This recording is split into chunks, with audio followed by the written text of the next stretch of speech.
LSU beats South Carolina 20-10. We've got a full recap and reaction. Locked on LSU. Here we go.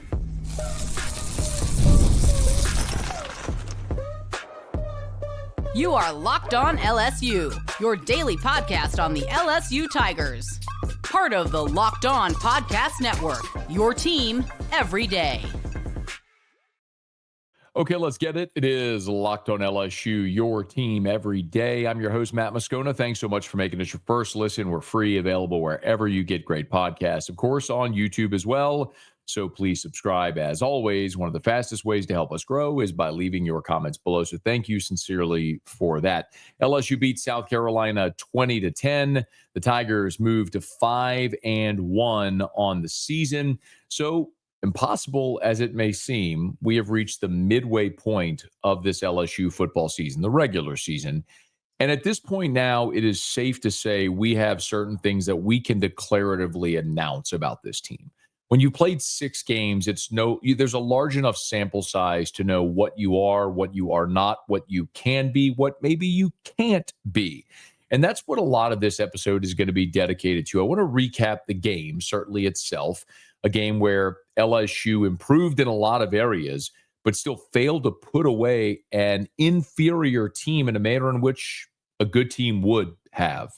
And that kind of tells you where LSU is right now. But there are some signs that maybe there's reason for growth and optimism moving forward for this LSU team as they move throughout the season. So we'll do that here as we move throughout this episode of Locked On LSU. So the Tigers win at 20-10. A few things of note that are important as we start. Of course, Cohen Eccles got the start at left guard in place of the injured Paul Mabenga. We also did not see Aaron Anderson, who was dressed but was held out of this football game. Jamari Butler was injured during the game. We saw Dylan Carpenter take some reps in the third quarter at one of the defensive end spots. But for the bulk of the second half, it ended up being Patrick Payton and Jack Pyburn as they really cut down that end rotation.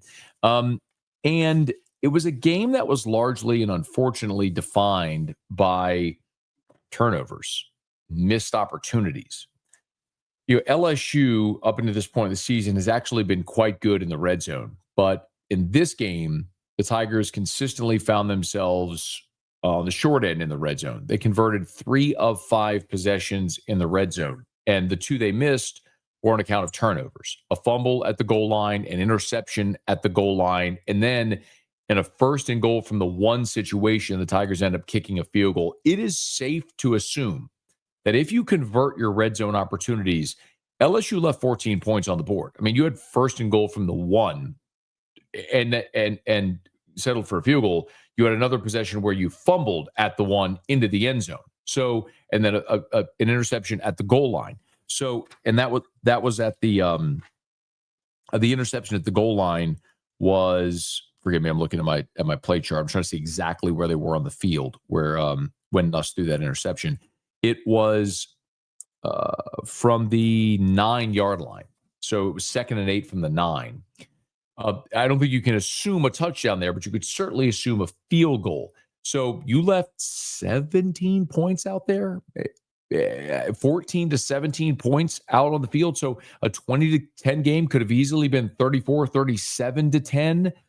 Had you converted, but they didn't. And so you ended up in a situation where you found yourself in need of getting a stop at the end of the game to prevent South Carolina from making it uncomfortable and playing deep into a game that quite honestly shouldn't have been competitive. But there's 2 ways to look at it. Of course, it's the game itself, which I want to talk about, and it's where this leaves LSU. Because the reality is, as imperfect as LSU has been, they're still 5-1 with a realistic path, if they keep improving, to the college football playoff. Don't laugh, don't roll your eyes, don't smirk. I'm going to explain what I mean coming up here in just a little bit. Let's run through this game first. One of the things I feared was, after 2 weeks of just chewing on a bad loss against Ole Miss, if the offense struggled, the crowd, who's looking for something positive, might turn negative. And you might hear some groans and some boos. And you did, because LSU got the ball to start the game, and they very promptly went 3-and-out and punted. Now, that quickly turned around because on the first defensive snap of the game for LSU, South Carolina fumbled. Now, it's another aside where Lenora Sellers, who very seldom ever operates under center, and Carolina was playing with backup. They rotated 2 centers. You just don't have the reps there under center. It was very odd to see them do it in the first play, and it cost them. But despite that, LSU ends up settling for a field goal, a 28-yard field goal. The one thing I did love on that first possession, though, after the fumble recovery by Patrick Payton, first down was a wildcat snap to Juwan Johnson, which went for 7 yards. I love the single wing. It gives you numbers, right? When you do it, called wildcat, whatever, it's a single wing where you direct snap to the runner.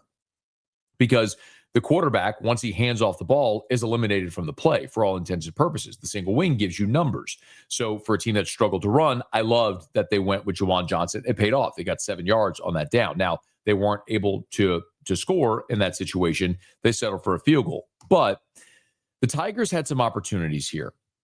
A missed field goal on the next drive, and largely that defined this game for South Carolina, is even when they put together long drives, it was their own mistakes that didn't allow them to finish drives. They missed the field goal on their second possession after the 72-yard touchdown, which we'll come back to in just a second. They had the ball early in the second quarter where they were driving, but an illegal snap followed by a false start. When they got into the LSU 41, all of a sudden now they're looking at a 2nd and 18, and they end up punting to LSU. At the end of the first half, a similar situation happened where they start driving the ball. They get down to the LSU 41-yard line, then incomplete, intentional grounding. In the second half, you saw similar from South Carolina, where they're just not a good enough team to put together long, sustained drives without avoiding the mistakes. Like they got on their first possession of the second half, they got to the LSU 29-yard line. First down, 1st and 10 from the 29, holding. It's 1st and 20. They can't overcome it. They end up kicking a field goal to tie the football game. And it was just a lot of that. Even on the fake punt, when they faked the punt, they had an illegal procedure. They would have converted on that fake punt with a key moment in the game. Remember, right there at the start of the third quarter, Carolina kicks a field goal to tie the game at 10. LSU very quickly scores. I thought that was the biggest play of the game. Was that touchdown drive. It was a 4-play touchdown drive for LSU that covered 75 yards, where you went Trey'Dez Green for 11 yards. Caden Durham runs for 7. They're offsides on 2nd and 3. You go Trey'Dez for 14 yards. After a holding on Weston Davis, who really struggled, you have 1st and 20, Kyle Parker, boom, 43-yard catch and run for a touchdown. That was such a critical point of this game where it gave you the touchdown lead after they had tied it. It put the pressure back on the South Carolina offense, an offense that was really struggling to move the football. Shane Beamer knew that was a critical moment. LSU had stolen the momentum back. They're up a touchdown. Carolina goes 3 and out. He fakes the punt, and it's going to work, but then they have an illegal procedure. Tigers end up getting the ball. And this was a point where it looked like LSU was going to put the game away because they very quickly go right down the field. Nussmeier runs for 21 yards on a 3rd and 6. Place is going crazy. Tigers have the ball at the 33-yard line. The next play, Juwan Johnson, boom, 56-yard, busts off the long run. First down at the South Carolina 11. And on 2nd and 8 from the 9, Garrett Nussmeier throws the interception at the goal line. So another instance where you had a chance to give yourself distance and put the game away, but it's just an illustration of, for Beamer at that moment, why he knew that was an integral part. And it was. And look, they got the ball back, and then they put together a very long drive, but then they get all the way down to the LSU 27. False start, intentional grounding, and then ultimately sack, punt. So Carolina is just not a very good football team. There's a reason they came in ranked 100th in the country in offense, ranked triple digits basically in all the offensive categories. They're a bad offensive football team. And you could talk all you want about Lenora Sellers, but if Sellers was a transcendent player, he would overcome the deficiencies on this team, and he's not good enough to do it because he's not a good enough passer. He avoided a lot of sacks. He avoided a lot of negative plays because of his athletic ability. He's a fantastic athlete. He's just not a good enough quarterback and player to overcome that, to win a game like this where LSU opened the door for them to do it. The flip side is when LSU opened the door for Ole Miss, they were able to walk through it with Trinidad Chambliss 2 weeks ago in Oxford. The question is, as you move forward, how many more times can LSU do this? Can they not play to their standard and still expect to escape with a win? But there were some things I liked. As I look through this game, I was asked before the game, what was the one thing I wanted to see? And that was look at the box score at the end of the game, and I wanted to see balance. I spent 2 weeks telling you that after LSU lost to Ole Miss, they threw it 34 times and ran it 22 times. There was not even an attempt at balance. Only twice in the entire game against Ole Miss did LSU run the ball on consecutive plays. Think about let that sink in. Only 2 times in an entire football game did LSU run the ball on consecutive plays. That is completely unacceptable. So I wanted to see the attempt at balance. And you got it. Nussmeier threw 33 passes, and LSU ran the ball 30 times. 30 rushes, 166 yards, 5.5 yards a carry. That will play. And sometimes it's just the willingness to keep trying. It's like body blows in boxing. Like you're never going to end a fight. I shouldn't say never because you get a liver punch, but you're rarely going to end a fight by punching someone in the midsection. But what you're doing is weakening your opponent. And ultimately, they're going to not want to get hit there. And so they're going to try to protect themselves, leave their head open, and then you can land the big shot. That's why you keep at it with the running game, even when it's 1 yard, 2 yard, 3 yard, and it doesn't look like it's working. You got to make them respect it. And ultimately, you're going to weaken them and be able to hit it. And LSU was able to do that. And they were able to run the ball effectively late in the game when they had to, and they had to make some plays. So you averaged better than 5 yards a carry. You busted some big ones, and you were able to make some plays in the run game. I loved seeing that. If LSU had done that 2 weeks ago against Ole Miss, I think they win that football game. Now, that's a declarative statement. You may disagree, but the unwillingness to even try to run the football, I think, cost LSU in that game 2 weeks ago. And I think it was very clear the difference in how this team can look when they do run the ball. LSU put up 420 yards of offense. Nussmeier threw for 254 and 2 scores. LSU ran it for 166. Of course, the bugaboo is the Juwan Johnson fumble at the goal line and the 2 Garrett Nussmeier interceptions, which are inexcusable. And those things killed you. And with Garrett specifically, you look at this season coming off a year ago where he threw for 4,000 yards, where he came into this year as a potential, number 1 pick, Heisman Trophy. I mean, it was Nussmeier and, Arch Manning and Lenora Sellers, like at the Drew Aller were like at the top of the Heisman odds to start the season with good reason. You were hoping for progress. A year ago, we saw it with Nuss, where he was fantastic in some situations. He won you the Ole Miss game with late game heroics. But then there was also the A&M game where he kept turning the ball over with bad decision making. And so you hoped with another year he'd purge the bad decision making, and he had done that up until this point. But those old habits reared their ugly head in this game, and the turnovers were a real problem for LSU. It's why you weren't able to put this game away. But a few other things that I loved to see in this football game. They made Trey'Dez Green a focal point. Trey'Dez had 11 targets. The next highest was Kyle Parker with 6. So they identified, hey, look, we have a mismatch with this dude that's 6'7", 240 that nobody can guard. Let's throw him the football. Trey'Dez Green, 8 catches, 119 yards, and a score. A giant point in the game was the 3rd and 8 in the first quarter. LSU's up 3-0. It's LSU's third possession. They're facing a 3rd and 8. They hit Trey'Dez for a 19-yarder on 3rd and 8 all the way down to the 7-yard line. That, of course, unfortunately, is where a Juwan Johnson would fumble. But Trey'Dez also had another big catch that got you down to the 1-yard line in the second half. That's the one where you ended up settling for a field goal. But the point is, Trey'Dez was great. How about Kyle Parker? Kyle Parker caught 5 of his 6 targets for 75 yards. He had 57 yards after the catch, the 43-yard touchdown reception. It was great to see Garrett Nussmeier get different guys involved in the game plan, and they rewarded that confidence, especially without Aaron Anderson in the game. So great to see those guys do well, and nice to see Caden Durham look healthy and run. And then defensively, you were great in this football game, save for the one busted play on the 72-yarder and a couple of bad timing penalties by Tamarcus Cooley. One, a pass interference. One, a defensive holding. But you were great. Look, that 72-yard run that they got that put them up 7-3. Unfortunately, sometimes that's going to happen. Blake Baker plays an aggressive style of defense, and sometimes you're going to live with the bad that comes with a lot of the good. And there's been an awful lot of good. And in this game, you held South Carolina to just 10 points.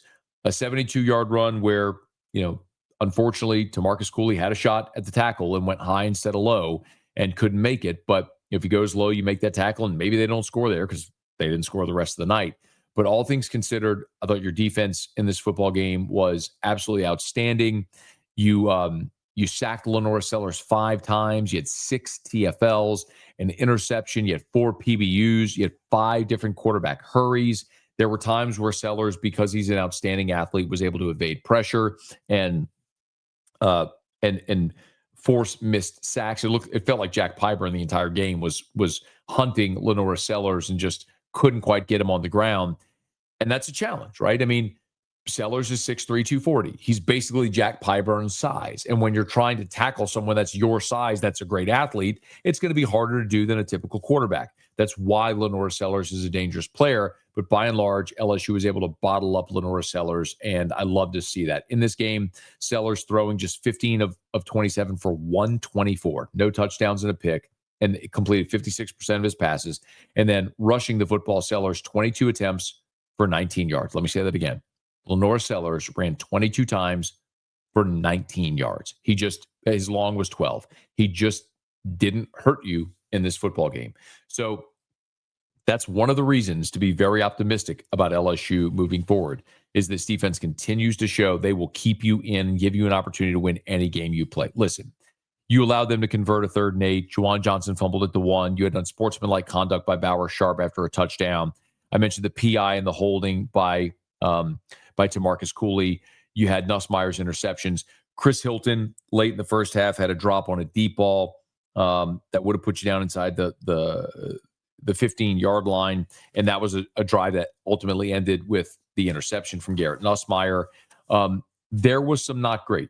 Weston Davis did not have a great game. Had a very costly, what would have been a costly holding penalty, but then Kyle Parker erased it with the touchdown the next play. Gave up a lot of pressures. You had a kickoff out of bounds. You allowed them to convert a 3rd and 7 when you were trying to put the game away. But there was so much good as well. The Kyle Parker touchdown, Nussmeier's 21-yard scramble on a 3rd and 8, Juwan Johnson's 56-yard run. Whit Weeks came up with a big sack when you needed it. When they were trying to make one last-ditch effort, and they had the turnover on downs, it was Mansour Delane who came up on the 4th and 4 with the big PBU where he jumped in front of the receiver and knocked the ball down. There was a lot of good in this game, and I know the sentiment is going to be coming out of the game that it should have been more it should have been more one-sided. So that's why, as I started, there's 2 different ways to talk about this, which are the disappointment of not putting away a team when you had the chance to do it, and to win a very lopsided game, and to win comfortably, and to give the fans a reason to cheer, and to be a little to go home a little with an exhale, a stress-free day. And you didn't deliver that because of your own mistakes. The flip side of it is you also find yourself in a position where there are things that I've identified that are really good, parts that you wanted to improve where you did, and a path available to you for what's now in line for the second half of the season. And that's what I want to get to as we continue here. It is Locked On LSU, your team every day. Well, the weekend is here, so we can crown this week's MVP on who delivered, and who else but Trey'Dez Green. Are you kidding me? A career day for Trey'Dez Green with 8 catches for 119 yards and a touchdown. He was targeted 11 times, 39 yards after the catch. Trey'Dez Green was awesome, and DoorDash, of course, helps you do that. You can win every Saturday with DoorDash Streaks, saving more every time you order. These players deliver when it matters most, like Trey'Dez Green did, and DoorDash delivered to the Moscona household on Saturday, because I keep this thing alive. And honestly, y'all, if you haven't done it, it's really legitimate. I mean, you will get discounts in the app whenever you order. I ordered wings. I've ordered every Saturday from DoorDash so far. Last Saturday, I actually ordered wings for lunch and then pizza for dinner. Hey, It's just a Saturday. It's a football Saturday. I'm good the rest of the week. I can cheat on a football Saturday if I want to. But just like Trade has delivered for the Tigers, DoorDash delivers your Saturdays. With DoorDash Streaks, you can save every Saturday that you order. Stack it up all season. You can save up to $250, including $100 in DoorDash credits. Order this Saturday. Keep the streak alive. Fuel your game day only with DoorDash. Terms apply. Promo period through 11/8. And we're brought to you by Mazda, moving the game forward. For those who believe it's not just about playing the game, it's about redefining it. There are moments that do more than just put points on the board. They move crowds, they move culture, they keep moving the game forward. And this week's moment that moved the game forward, it has to be Trey Green's touchdown, or maybe I could go with Kyle Parker's touchdown, maybe even a better one, considering South Carolina had just tied the game, and then very promptly LSU responded with a 4-play touchdown drive. Kyle Parker, the 43-yard catch and run for the touchdown, which was awesome. When you follow what moves you, the unexpected is only the beginning. And just like there's more to every highlight, there's more to a Mazda vehicle. Mazda, move and be moved. So we've reached the halfway point of the season, and I know there is this sentiment among LSU fans of disappointment, and that's bred in the fact that LSU had gotten up to number 4 in the country. They go to Ole Miss. I, hand in the air, was bullish on LSU's opportunity to win that game, which is exacerbated now by the fact that you saw what happened to Ole Miss on Saturday, where they were a 34-point favorite over Washington State and won by 3. Ole Miss is not a good team. I hate to tell you this. Ole Miss is not a good team. They're objectively a very bad defense. And LSU couldn't find a way to win that football game, which is massively disappointing. But you have that game, that disappointment, it bleeds into an open date. The negativity just starts to fester and grow. And then you have an opportunity for a feel-good to reverse that narrative, and then you struggle the way you did. So I get it, why there's a lot of people rolling their eyes about what this team can be. Nussmeier's turnovers are a problem, a fumble at the 1. But you can't eliminate from the conversation the good things that happened. And most notably, coming into this game, the thing we all needed to see was LSU's ability to run the football. And you saw that. And that is something that will continue to translate. And I think seeing and having success running the football will give Joe Sloan, Brian Kelly more confidence in calling run plays. Now, it wasn't perfect. Look, you ended up with a goal-to-go situation, a 1st and goal from the 1, and you went power. I mean, you had Bauer Sharp. You put Jack Pyburn in as an extra blocker. You had Bo Bordelon in with a tight end jersey on as an extra blocker, and you got stuffed. Then Nuss fumbled and got thrown for a loss. Like, it was objectively not very good. So I get it, but you did run for 5.5, almost 6 yards a carry in this football game against an SEC team that is a good defense. Certainly not an elite defense, but a good, serviceable defense in South Carolina. So I look at it and go, the thing I wanted to see the most you did. You showed balance and you ran the football.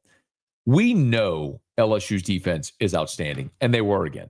Save the 72-yard run, which was a big play, admittedly.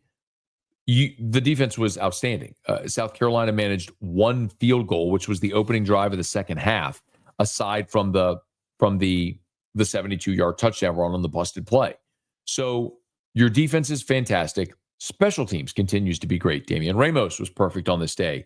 Grant Chadwick boomed a 71-yard punt when you were back deep in your own territory. Now, went for a touchback, but still a 71-yard punt for Grant Chadwick. He had another one that went for 50. Sorry, I'm looking for it. He had a 45-yarder. Sorry, I'm looking. I can't find it. It doesn't matter. I'm looking through my notes as it was 53. It was the first punt of the game. Forgive me, 53. First punt of the game. So you had a 53 and a 71-yard punt. You've been very good in special teams. You've been elite defensively. And the offense, we know, has the ability to be really good. Here's what I mean. Like, we're not guessing if Garrett Nussmeier can be good. Like, Texas came into this season thinking Arch Manning could be great. And maybe he can be. But he had 95 career pass attempts. The same with like DJ Lagway at Florida.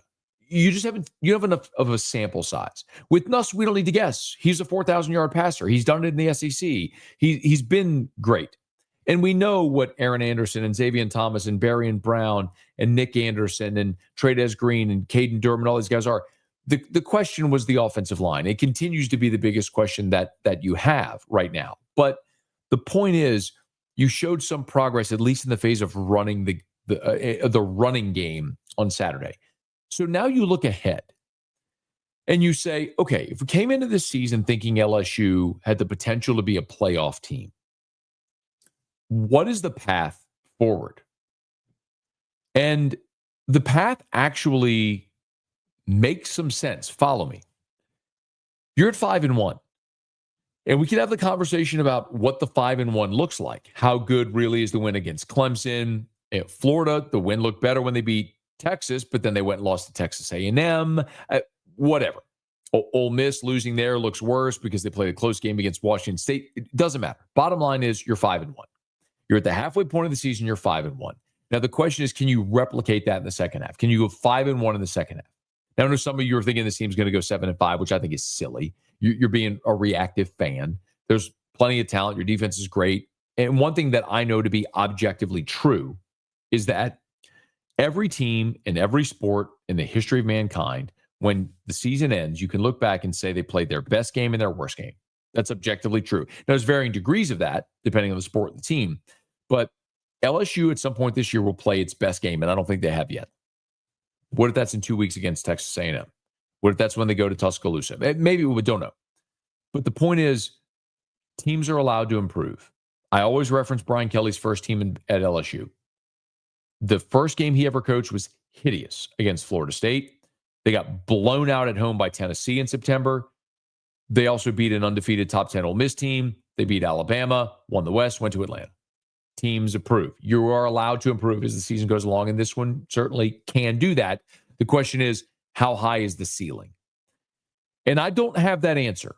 I could venture a guess, because if these really talented players all come together and get consistent, get hot and roll, they could beat anybody in the country. I mean, my goodness, Texas was preseason number 1. They beat Oklahoma after losing to Florida. Penn State has now lost 3 straight games. They were preseason number 2. Oregon was a preseason top 5 team. They were up to number 3 in the country. They lost on their home field to Indiana. Like, there's no dominant team in college football. So opportunity exists. To just hand wave and dismiss the fact that opportunity exists is foolish. Alabama, playing as well as anybody arguably right now, they lost to Florida State, who just lost again on Saturday to Pitt. Georgia lost to Alabama. They certainly don't look dominant. They were down early to Auburn, came back and won that football game. But the point is, there is no dominant team. So there's no team you look at and say, well, you can't beat them if you play your best on a given day. So the question is, how do you get yourself into the tournament? And as I look at it with LSU, and I don't know that the line's been posted from our friends at FanDuel yet, but talking to some handicappers, LSU should be a slight favorite against Vanderbilt on the road next week. And I think they'll win that game. And it would be easy to say to protect yourself emotionally and say, LSU's not going to win that game. Vanderbilt has some problems. Vanderbilt has a very weak secondary. That's their biggest weakness. And LSU has great receivers. If you can protect Garrett Nussmeier, you have an opportunity there. And Vanderbilt struggles to throw the football. LSU is great objectively in their secondary. So there's some advantages for LSU, and they should win that game. And if they do, then LSU will come to Baton Rouge in 2 weeks to play Texas A&M. A&M this week is going to play Arkansas and probably win that game. That means A&M will be undefeated, ranked in the top 5 in the country, coming to Baton Rouge. If LSU beats Vanderbilt, LSU will be 6-1, and they will be ranked in the top 10 in the country for a top 10 matchup with Texas A&M coming to Baton Rouge College. Game day will probably be here. It will be the biggest game of the college football weekend, and Tiger Stadium is still the greatest big game venue in sports. There are moments where people are disinterested, lesser opponents, whatever, but when Tiger Stadium needs to crank it from a scale to 1 to 10 to a 15, there's no place better in the world. And there's a really good chance you're going to see that in a week from Saturday when A&M comes in. And maybe LSU pulls an upset like they did last year against Ole Miss. And if they do, then you go into November at 7-1 with 4 games remaining. Home games against Arkansas and Western Kentucky, where you'll be a heavy favorite win, which means to get to 10-2, you have to split games with Alabama and Oklahoma. I'm not saying winning at either one of those will be easy. Both will be objectively very difficult. And maybe you don't win them. But I think Alabama has some flaws, as we saw exposed by Florida State. And Oklahoma, clearly, their flaws were exposed on Saturday by Texas. Can you find a way to split those? If you do, you're 10-2, you're in the playoff. Now, I'm not sure I'd predict that today, but is that possible? Sure is. But the key is continuing to improve as the season goes along. And while it's easy after this game against South Carolina to focus heavily on what didn't go well, i.e. finishing drives, which would have put this game away easy, it's more difficult to look at what did, which your defense and special teams continue to be outstanding. And the biggest problem you had was your inability to run the football. And you committed to running the football against South Carolina, and you did it successfully. Now, carry that forward, and you're going to have more opportunities to win games and to do so effectively, control the clock, give your defense a break where they're not going to be on the field for 84 plays like they were against Ole Miss because you couldn't run the football and possess it. They're making progress in those areas. Is it enough for this to be a playoff team that can get hot and go on a run? I don't know that I can say that definitively. I don't know that I believe that definitively right now. But what I do know is you're at the halfway point of the season. You have 6 games to go. You have plenty of room to improve. And if you have a veteran quarterback that protects the football, you finish drives, complement the passing game with a really good running game that we saw Saturday night and an outstanding defense and special teams, you'll be a tough out for anybody you play. And a lot of tough games still to go. Of course, we'll be talking about right here on Locked On LSU. Hey, thanks so much for making us your first listen. We are free, available wherever you get great podcasts, of course, on YouTube as well. So please subscribe. And as always, let a friend know that if they love the Tigers, we got you here every single day for Locked On LSU. It's your team every day.